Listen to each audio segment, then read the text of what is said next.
Welcome everybody, and thanks for being here tonight in this fantastic evening where we celebrate two of my younger brothers from Sudan that I'm so proud of.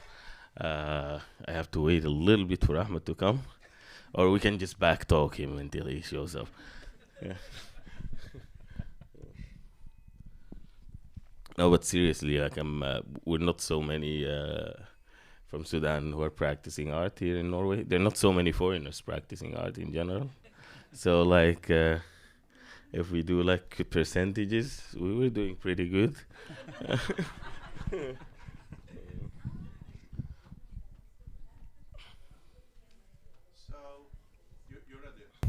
Yeah, yeah. Yes, Yeah. we're super ready. We're just And waiting. there is Ahmed Umar too. Eh, So I got a microphone. Fadlabi start, and you take a little bit Q&A. But if anybody would like to have some question during the Q&A, they can reach their hand, and I can come around with the microphone. Okay? Yeah. Sure. So I would like to congratulate both of you with this great effort, Ibrahim. Is this your first film? Yeah, this is my first film, and first of all, thank you for everyone who came. Yeah, thank you. Thank It's you for kind of coming. crazy, so thank you for that. We premiered this, as Geir said, in October last year, but it's the first time we show it like this in Oslo. It's just been digital screenings and Zoom interviews, so it feels different and very nice like this. So thank you for coming. Ahmed, you're like I know you, man. Like you're an artist and you're a control freak. How much did you interfere in this film? Be honest now. Well, a lot. He can tell you all about that. But I'm very. Well, my intention is to communicate with the little guy I was when I was a teenager, and I found always reasons that was implanted in my head to not relate to gay people. So I was trying by this to communicate with the little kid I was. So this film will communicate with as much as possible of teenagers. But Ibrahim, like, wasn't that like mostly like your job? Like, how hard was it to work with Ahmed? Or how easy? I just want to be neutral here. I actually joke with Ahmed and say if the situation was changed and Ahmed wanted to make this type of film about me, I'm not sure I would have said yes, which was it was for me the main motivation to do as best of a job I could, because I realized the weight of trust when someone allows you to tell part of their story and allow you into the most private parts of their life. That was kind of like, as I told him several times, I don't think I would have said yes if the situation was changed, to allow someone to come and ask me about all these private moments. So that was for me the main reminder all the time that we were working on this film, me and the entire big team that we were, to always remember there's someone who actually really not just trusted us, but opened some very vulnerable parts of his life to us. So let's make sure that we show that respect back. All right. So in this film, there is a lot of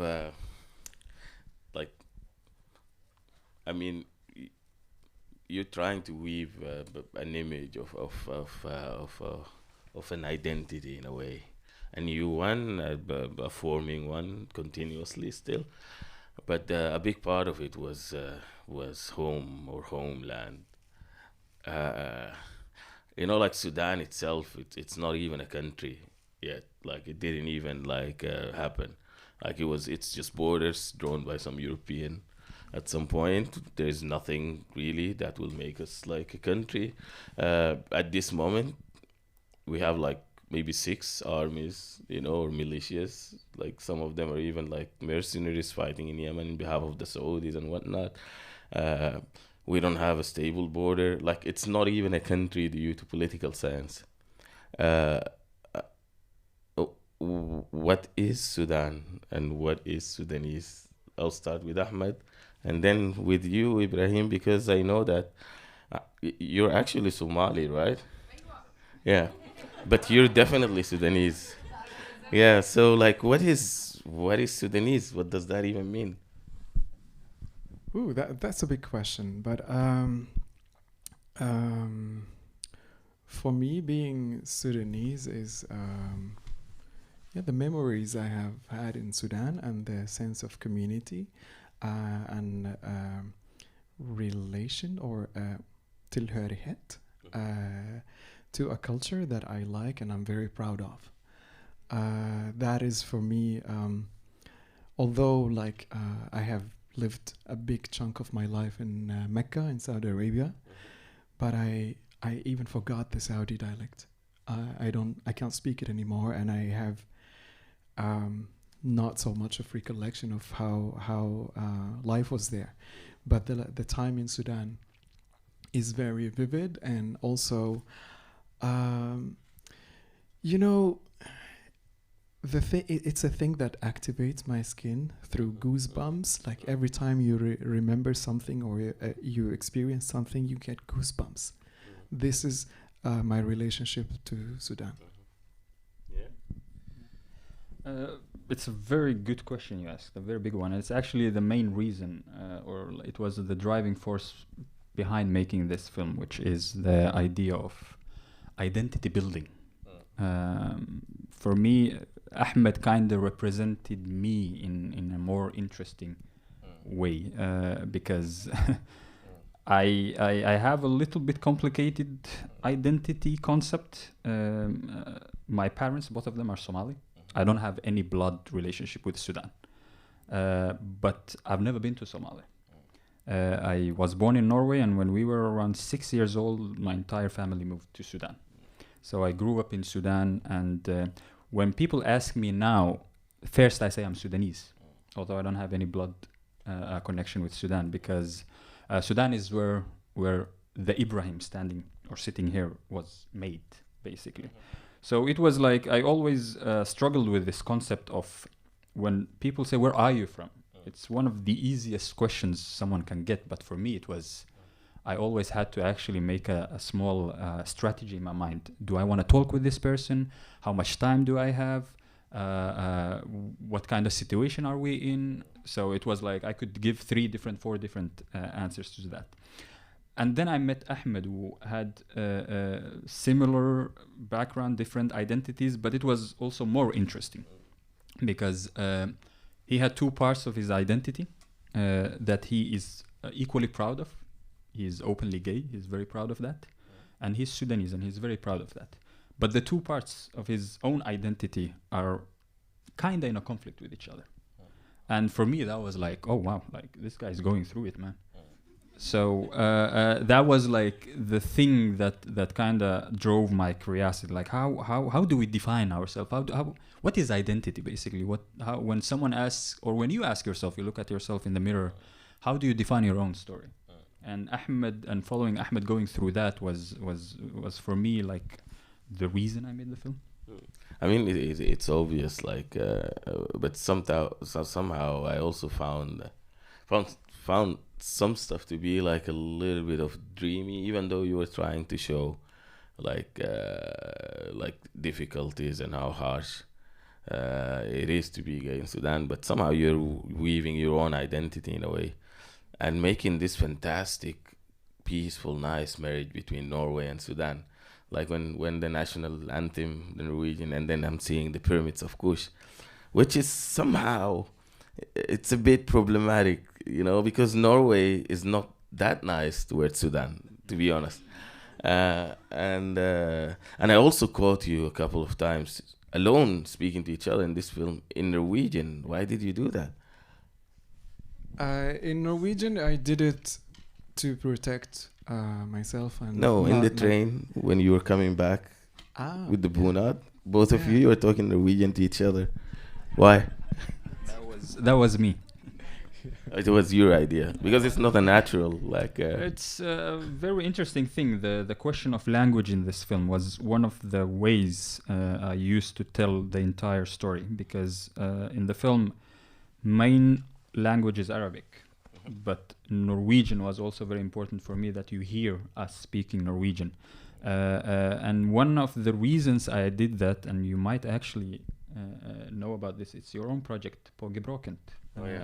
Which is as a foreigners, and I was born in Norway, so Norwegian is actually one of the first languages I spoke. And I think, if I'm not misremembering, I spoke it before Somali, before my mother tongue, because I remember going to a Sunday school to learn Somali. But then I went to Sudan, I grew up in Sudan, and I forgot completely Norwegian. So when I came back to Norway in 2013, I had to go to Norwegian course, norskkurs. And go through those exams, norskprøve 1, 2, 3, the whole shenanigan, you know. So for me, it was like this idea of, and I still till today, I'm very insecure about my Norwegian. So it was very important to me to explore the question of identity also through languages. How do we speak, and how do we communicate? Because, for example, although I'm Somali and my sister is here, but in our home we speak. Hi.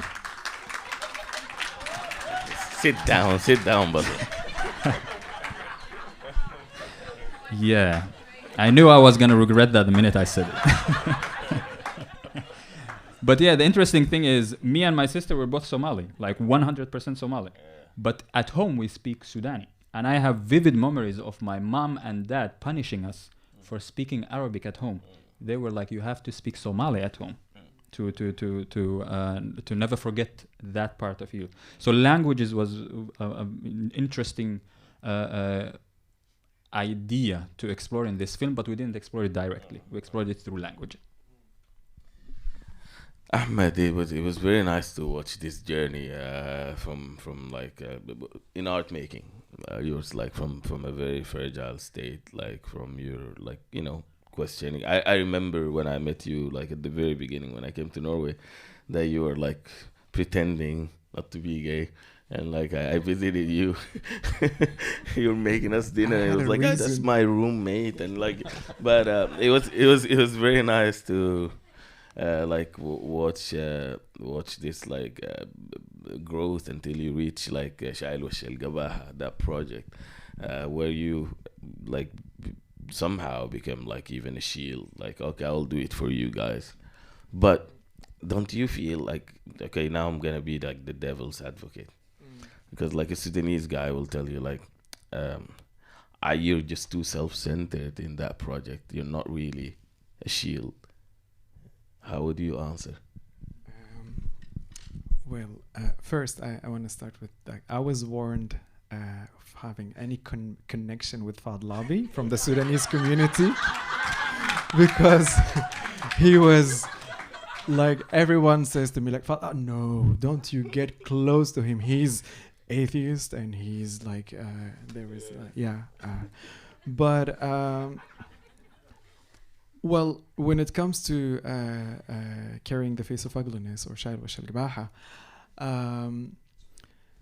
well, I think we for our fight towards our right, we need a face, and in our society they deny completely our existence. They say like, they don't exist, and I'm literally flexing my privilege by being here in Norway and not untouchable by a lot of Sudanese harming hands. So I thought that, to show that we exist and we are many and diverse, and this is just like the tip of the iceberg.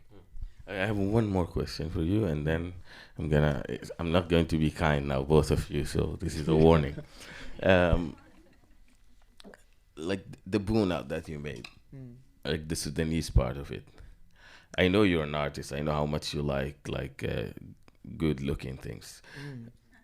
The Sudanese part, you chose like the Mahdiya, Mahdi, yeah. and that's a shitty revolution. Those It- guys horrible. I Like, mean, yeah. so like, did you choose it because I choose it of because how it looks like? because the aesthetics. But that's like, come on. I mean, and it's also very close to my like my region. Yeah, like I mean the Sufi aspect of it. I mean, like I see all Yeah. those parts, but like, Uh-huh. you know, if I didn't tell you, nobody would. So you have to do it. Yeah.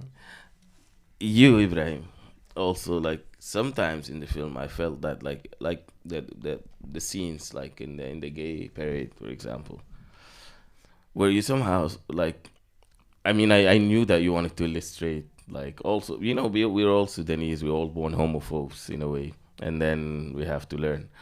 But didn't you exaggerate a little bit, like when you like when you know that those scenes where you look like really like out of place? You're not really out of place there. Why did you make yourself look like that? That's a very interesting question, and thank you for that. It's a very and it's kind of opens a very great venue of thought. I till this day, and I actually work in sexual and reproductive health and rights. So it's not just going to a parade. I actually am part of the people who organize parades, and still to this day, 2021, if I find myself in a parade, I feel some part of unease. Because it's one of those, I always dislike when people are like over woke in a way and forgetting their background. It's like, I'm 31 today. Until I was almost 23, 24, I believed wholeheartedly that being gay is wrong. And not just wrong, it's a sin. And not just a sin, those people need to be fought. And then you want to tell me in 7 years I'm going to completely change all of those and completely like erase the complete hardware and become this woke person who says, yes, love is love and everything is great? No. So those scenes, I felt out of place in that parade because it was one of the first, I think it was the first parade I ever fully like was there and like seeing the whole thing. And it was important for me for another reason. Throughout the whole film, Ahmed is living in a way in my world, the heteronormative world. But in the parade is one of the few times I'm living in his world. And it was important for me to show how does it feel for a straight cis male to suddenly be taken out of his privileged existence and be put in a place where he is the outsider. Yeah. All right. So that will bring me again to the. I think that's a good segue to talk about sin, the idea of sin. You know, the title of that you chose for your project or your film. Like I remember, like being an atheist is not something like it's not a decision that you just make. Also, you know, I want to also ask you about this. Just a second, I'll come. Because it took me very, very many years, and then I decided to celebrate it by making this silly joke by changing my name from Muhammad Ali to Cassius.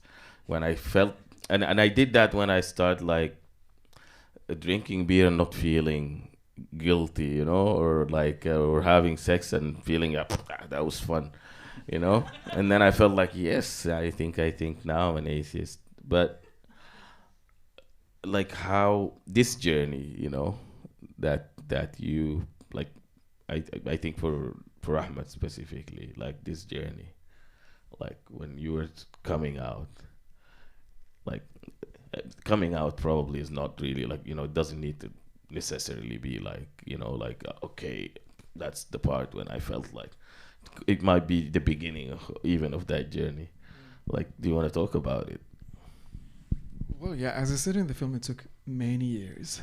And I'm myself, and I'm very, I'm not like everything that is about masculinity. It does not apply to me, like from day one.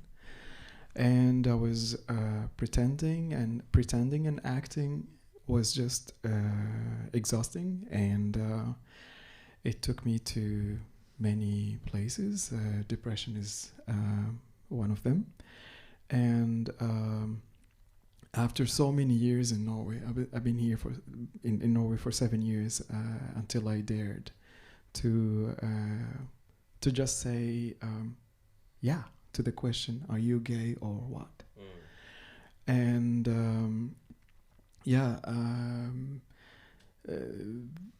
the mental burden was extremely heavy, and I just got exhausted. And family asking in every phone call, are you getting married with a girl? Do you have a little girlfriend or something? And I'm no, I'm studying. I'm preparing for like a good future for us. And so, and then I thought like, okay, they can't remote control me while I live in Norway. And I'm doing good in my life. I chose the path that I wanted, and I'm successful at it. And I can choose also to be myself and be successful at it or something. So yeah, I decided that okay, yeah. If anyone asks me after that, I would say yes. Nice. So like one last question to Ibrahim, and then I think maybe it's time to let you guys also ask some questions. Like in this film, like you make Ahmed's life look like his life is Sudan is his family life and friends, and it's a social life, and his life in Norway, it's making art. Like, why didn't you this is I know Ahmed differently in Norway also. He's not just like in his studio making art doing this. Like, why didn't you show Ahmed socially also in Norway? That's a good question. And always when I talk about the film, I said not Ahmed's life, parts of Ahmed's life, because it's impossible to encapsulate someone's entire life in one hour. But not just that, but in addition to the focus, you can tell there are nuances to each one and layers to each one. And this film you saw is version number 4. I think there are 3 other versions that are hidden in Gair's safe. And each version is focusing on a different aspect of Ahmed's life. But we arrived at this version where we were like, okay, there are 2 things about Ahmed that are super interesting for me. The identity journey, but also the art journey and how he explores that. So one more last question now. Hit it. I know so many documentary filmmakers which used to be like a fly on the wall, but you didn't. Is this a film about you or about Ahmed, Ibrahim? It's a film partly about me, about my reaction to Ahmed, because I know I'm not the only homophobe in my own life. And while making this film, it was like one of my life's biggest secrets, making this film. Nobody knew what I was doing. But there were a few friends who knew.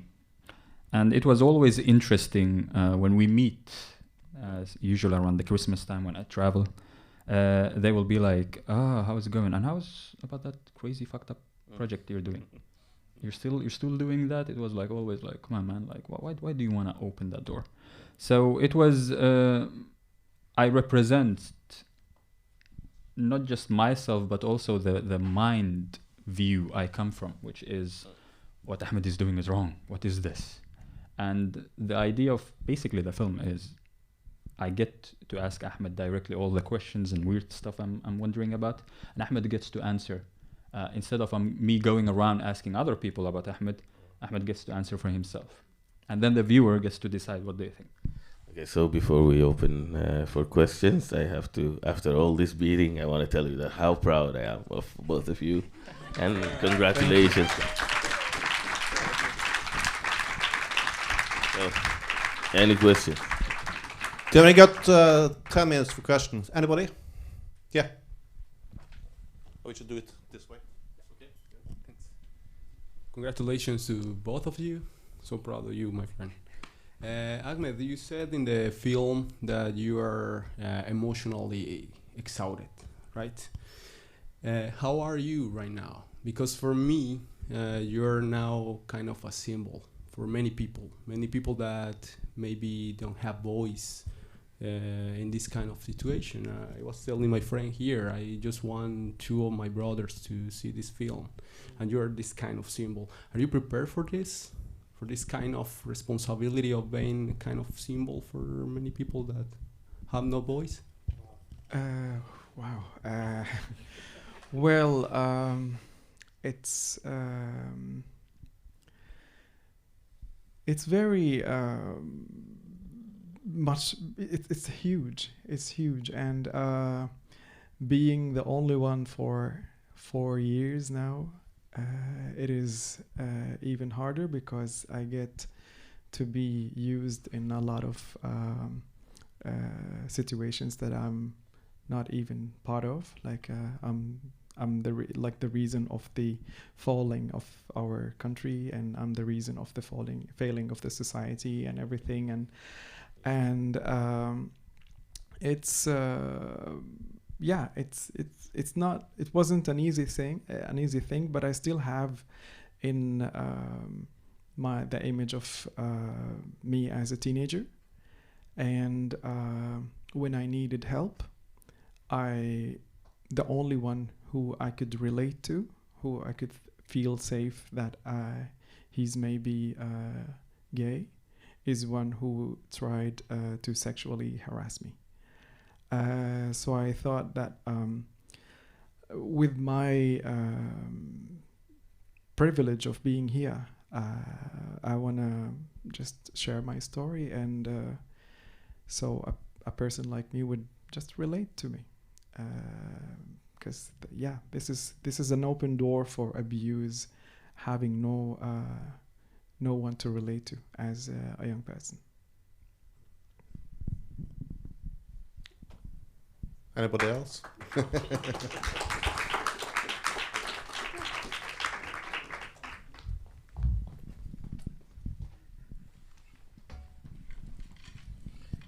Thank you, and thank you for both of you.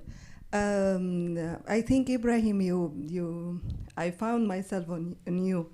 I was carrying all the contradiction. I am from Sudan, and I don't know if I met Ahmed in Sudan. I would say, hey, I know him, he's my friend. Am I going to come up and say something like that?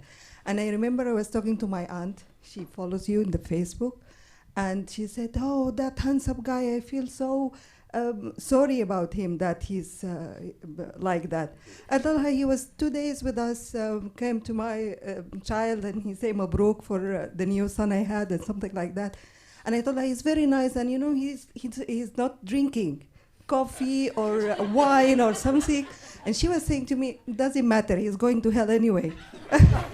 So I at that time I couldn't say anything else to say something good about you, because I was saying that you're so nice, but for her it doesn't matter. So I was carrying this contradiction. How am I going to say that I know you close, that close? And in that video I missed the part about the Sudanese people here in Norway. How did they accept you?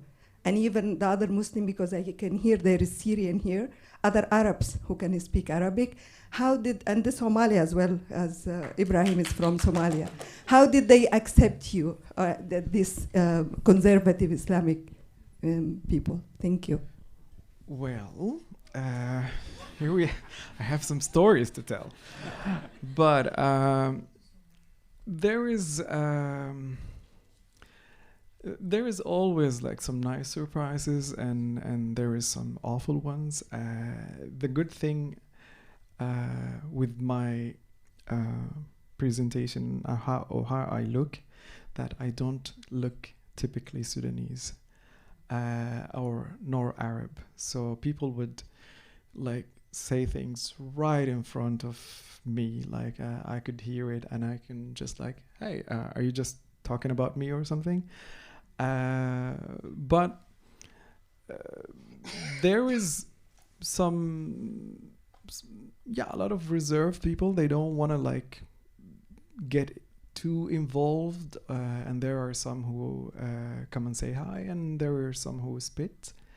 I would say it's very diverse. Like there's everything.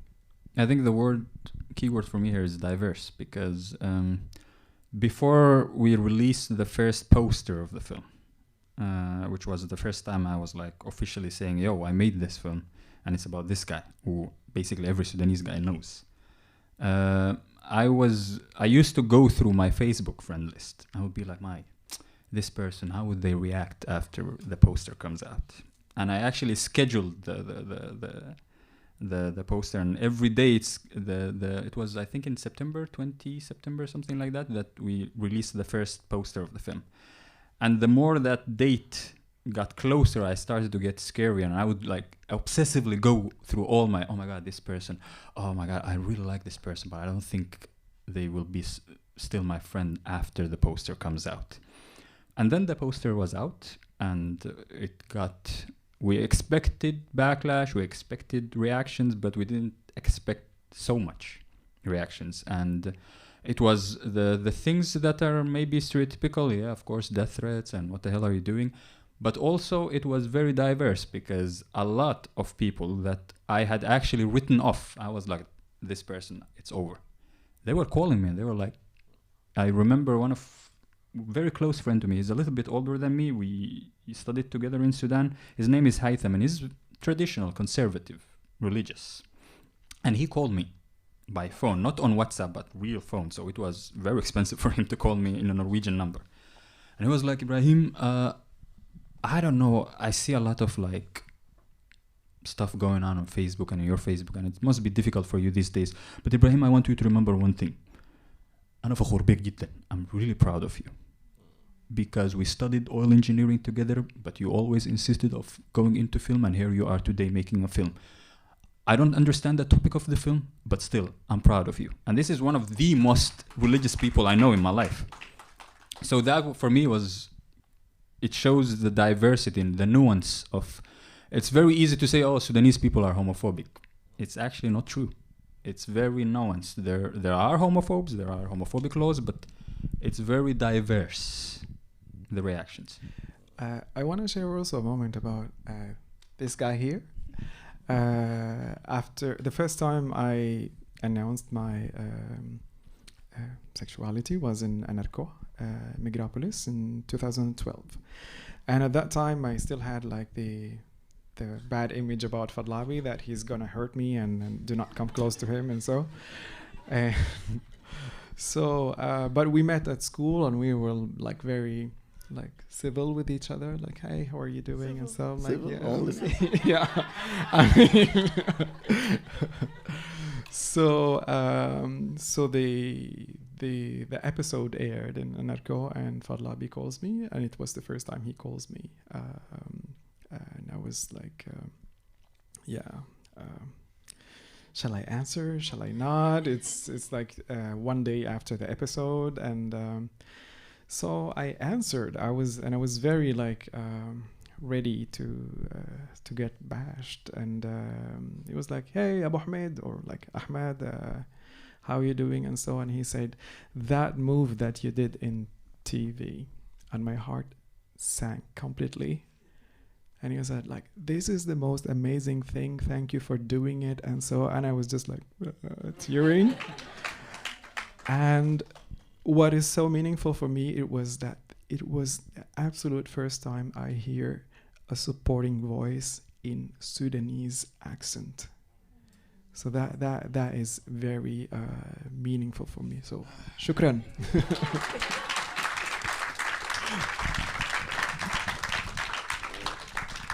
I think we just have to cut it here. This is perfect. Okay. Okay. Okay. Okay. Ahmed Mursal, thank you so much. I'm from Sudan, by the way. And I just want to say, like, I believe like anyone can make a revolution. So like for me, Ahmed, like he making a revolution, you know, because I understand the culture, you know, we came from, and it's not easy, you know, like to say hello, I'm a gay, and this and it's really beautiful, and also it's not about you, you know, it's about a billion Ahmed, you know. So and I think it's like you are really strong, but in the same time, like I felt in the movie also there is a big question of where do we belong, you know.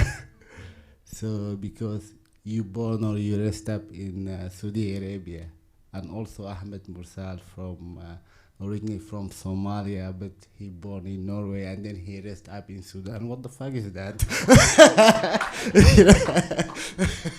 Sorry, excuse me.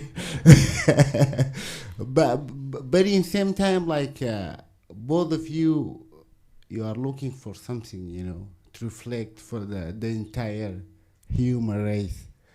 But also somehow I felt you didn't feel like it's too early to make that movie. Thank you. Well, it's actually very late. It's very late. I think it's a shame that a country of North and South, 43 million or something, that first time we have someone who speaks out. So yeah, I think it's if it's not the most right moment, it's very late. Then it's the last question. It's just a comment and a follow-up on this. As everybody here also has previously said, they're all proud of you and all of this work, beautiful. And back to that part of the responsibility and the burden of it for taking that ugly face. You know, I admire you so much for using that privilege, because that's the reason we're so late in this, because people who are in a privileged position, they don't take up the fight. And it takes a lot, as you already know, but it takes a lot of bravery, and it takes the willingness to lose it all, even the closest ones, right? And that's why it's so late. That's the answer to your questions. Why didn't 43 million people haven't done that? Not everybody is willing to lose it all. But you're not just a role model for the gay community in Sudan and all the Muslim countries, but you're a role model to all the unprivileged minorities. And being a woman from Sudan, having spent my childhood years there, I cannot, of course, relate to your identity troubles, but I relate to the suppression of not having the opportunity to be yourself, and having been bullied for riding a bicycle or wearing shorts and stuff like that. So I think for many women as well, straight women, you would be a role model. And just keep it up, and thank you, and thank you to the sorry to the whole crew. I'm sorry about that. I'm sure it's a big crew that has been working behind, but to you too, Ibrahim, for really making this happen. So keep it up, keep it up. Looking forward to more.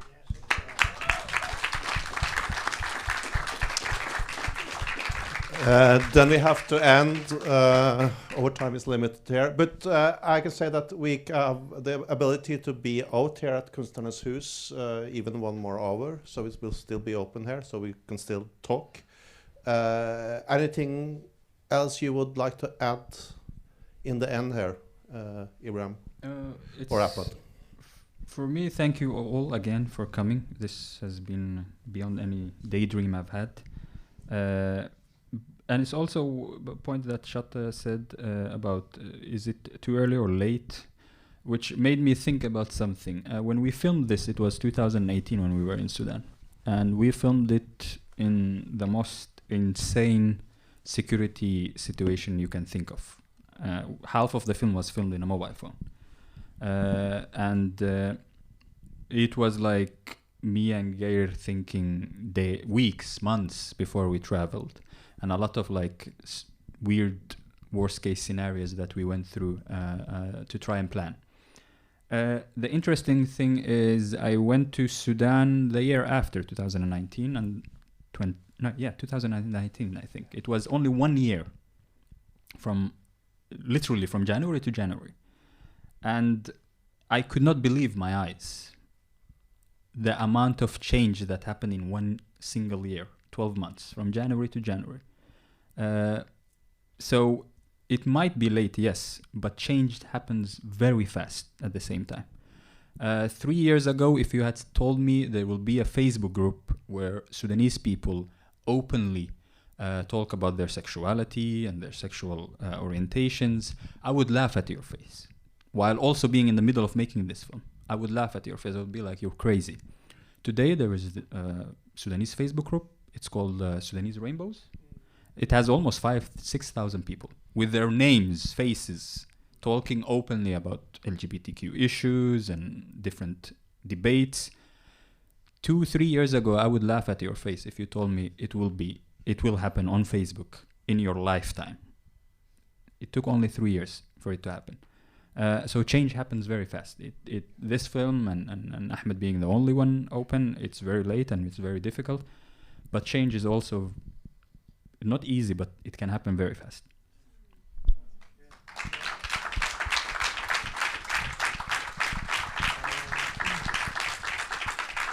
Maybe a little thing, and I want to add. Like, first, I want to thank you all for coming and staying with us this whole time, and also, I have printed some brochures for my work and so you can get one.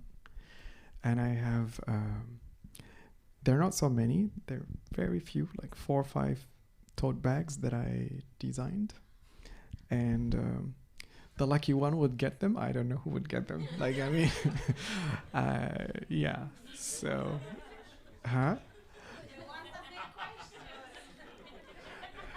I will ask you about something on the film, about like a scene in the film or something, but yeah, thank you so much. And maybe I want to add a little thing that first, I wouldn't be in this position without any support of so many of you. I don't want to start naming names because all of you inspired me to be myself, to trusted me and supported me during all these years.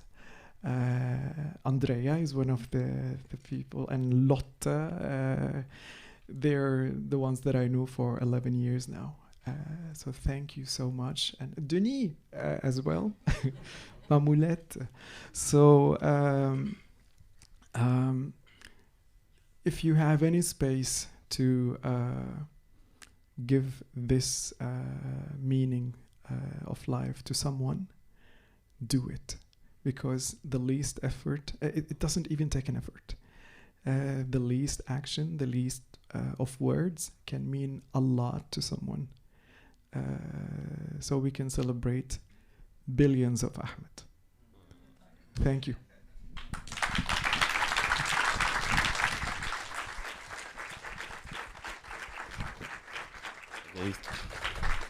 Thanks everybody who came. I would like to end this with I'll say something in Arabic and I'm not gonna translate it.